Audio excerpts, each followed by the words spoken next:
and welcome to the 10-minute vlog challenge set by Mr. Paddy Outback on the Facebook group Challenge Accepted Motovlog. If you like your motovlog challenges, like I do, check out that group. It's a good one. There's plenty of challenges going around. So yeah, if you like doing that sort of thing, then check it out. I'll put a link in the description. The rules of this 10-minute one is fairly straightforward. It's not what it sounds like. It's not just make a vlog that's 10 minutes long. Oh no. It's got to be unedited, unplanned. Gaps of over 20 seconds of non-talking will count as a failure. So yeah, I thought I'll give it a go. I already did have a go at this the other day actually. In fact, the chip shop ride video I did was actually what I thought I was doing as part of that, but because that was actually a planned topic, it wouldn't have counted, so I decided to edit it up.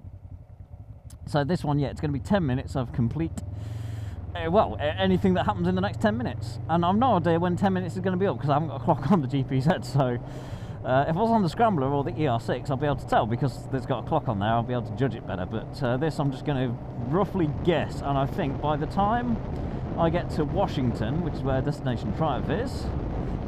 Who was that? He had a camera on. Do we know him?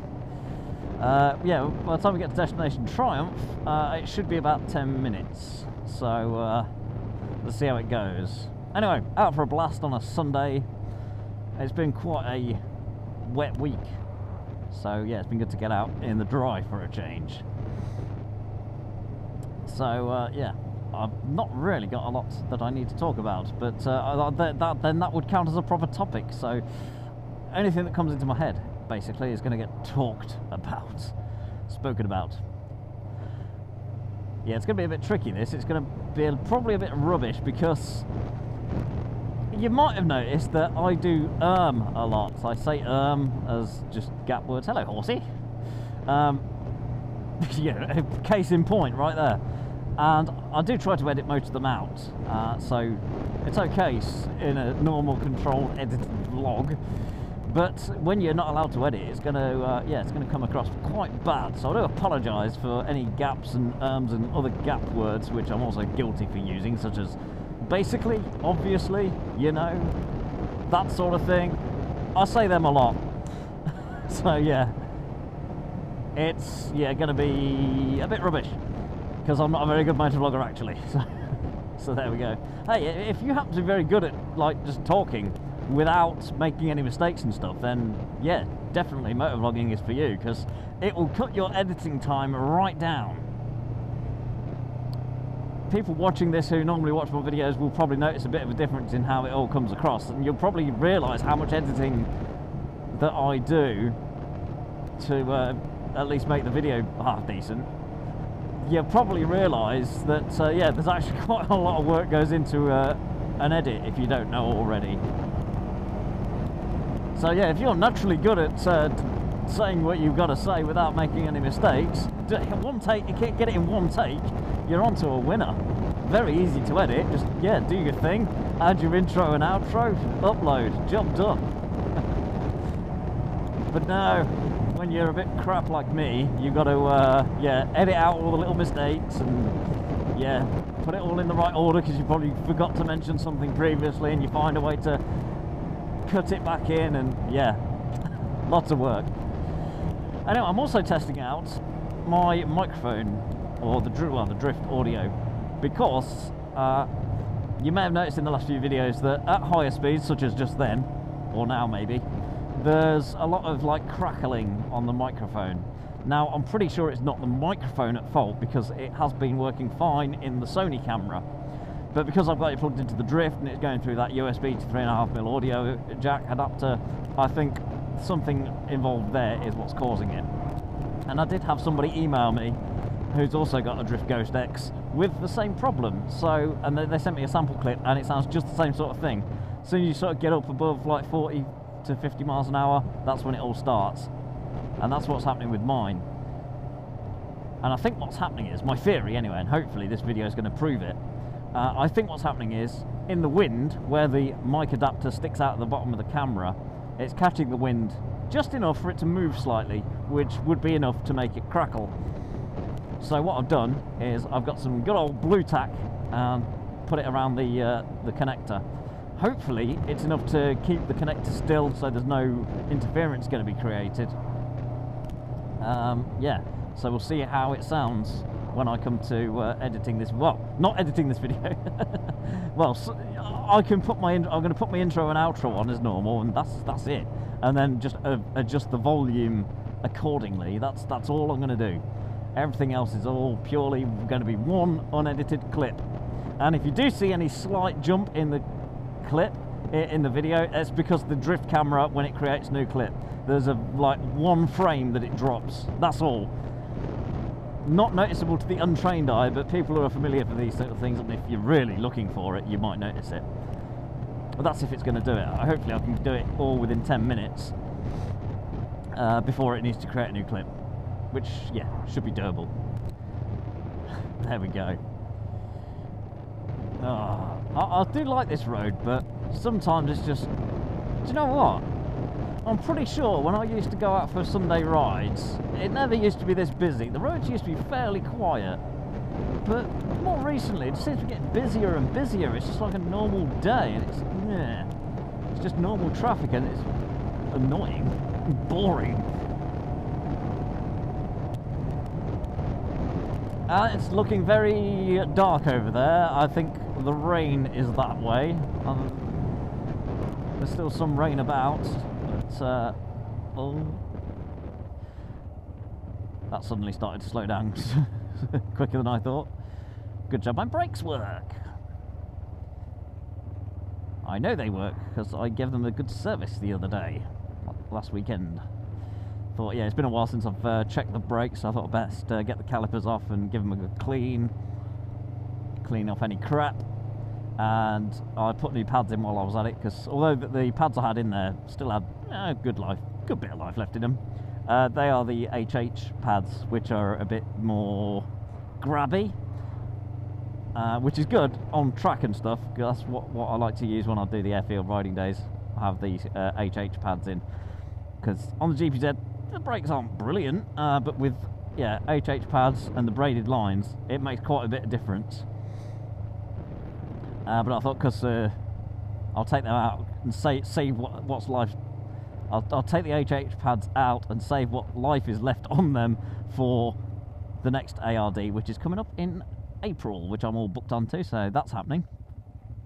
For now, I've just got a normal set of standard, what do you call them, GG pads?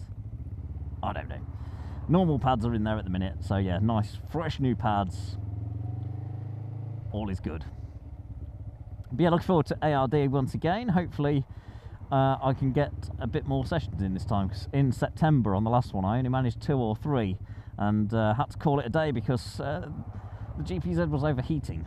It was kind of an issue I'd started to experience before that I know about. The coolant was disappearing. It wasn't quite clear what the cause was at the time, but yeah, it later turned out to be a head gasket, which has since been sorted. So yeah, hopefully it's all going to be okay. There's a few other little bits and bobs I need to do on the GPZ. I mean, I'm a bit reluctant to throw any more money at it because I'm considering selling it. Yes, I know I said I wouldn't, but I'm actually considering it because, as I'm sure you're aware, I would like to get myself a enduro dirt bike type of thing, just a little one, nothing too fancy, or hardcore. Just a 250, 300cc thing, maybe even a 125. I mean, I thought 250 to start with because it'll have a decent, well, I say decent, it'll have enough power for the road, because whatever I get, it will need to be road legal, of course, because I'll be riding it to do some green lanes and then riding it back. We're doing it the proper way. We're not going to be lazy and put it in a trailer now, are we? No offence to people that do that. If you do that, that's probably good actually. Saves you wear and tear on your knobbly tyres on the road. Makes sense. So yeah, I'm thinking of getting just something little to get started on. Do some green laning, something cheap and cheerful, and doesn't matter if it gets wrecked, because it will probably get wrecked. And also, I can see if it will be a novelty thing that will wear off or not, because I would worry if say I went out and bought a 1200 Scrambler for a lot of money. It's like, what are they like? They're going to be like I can't remember the price now. 1150, 11,500, I believe, is the on the road price of the XE, if I remember rightly. Anyway, yeah, imagine going out buying that with the intention of using it off road, but then doing a bit of green laning. Yeah, probably, you know, one season throughout the summer or something, or autumn, whenever. Doing some off-roading on it, and then slowly not using it for the purpose you bought it for. At least if I've bought something, yeah, cheap and cheerful, then and then I don't use it anymore, it's not so much of a loss. So yeah, that's my plan. Get something, yeah, something fairly basic, straightforward, small, cheap, and see how I get on. But then I also want a more oh my god, it's going to chuck it down now. But yeah, I would also like a more suitable track bike, or something more suitable for track. Now realistically, I mean, well, ideally I would like both, of course. Realistically, I think, to start with anyway, I'm only going to be able to have one. A dirt bike / enduro would be okay for me as a replacement for the GPZ, because it'll do for the green laning and it'll do for winter commuting and stuff. That'll be fine. With the track bike, I think, well, it'll be the same sort of story. It might have to be something that is usable as both on track and a winter thing. But then that involves, you know, get sorting the right tyres out and all that stuff. Basically, I think going the enduro option will be a lot cheaper in the long run. Whereas having a track bike and then, you know, doing the track days, it will add up a lot quicker. So as much as I'd like to have both and be able to do both, realistically I can't afford to do both. So, because I've also got to think about what I'm going to do with the Scrambler this year, because that's when the PCP runs out and it's time to give it back or pay up. So that's also on my mind. But yeah, I really don't know what I want to do there. I'd like to keep it if I can, but yeah, we'll see about that. Right, well, the weather's took a really nasty turn. So I was going to go straight on and enjoy a bit more of a ride, but I think I'm going to go right and go back home, start to head home. And this is where I thought the 10-minute mark would be, so I might be wrong. So what I'm going to do, I'm going to say my end bit here and end it there if it is 10 minutes, and if not, I'm just going to carry on. So thank you all for watching. I hope you enjoyed that. It actually wasn't too bad. Once I'd sort of started talking about bikes and stuff, it seemed to go quite well. Anyway, thanks for watching. Hope you enjoyed that. I'll see you on the next one. And if this is 10 minutes, I'm just going to carry on.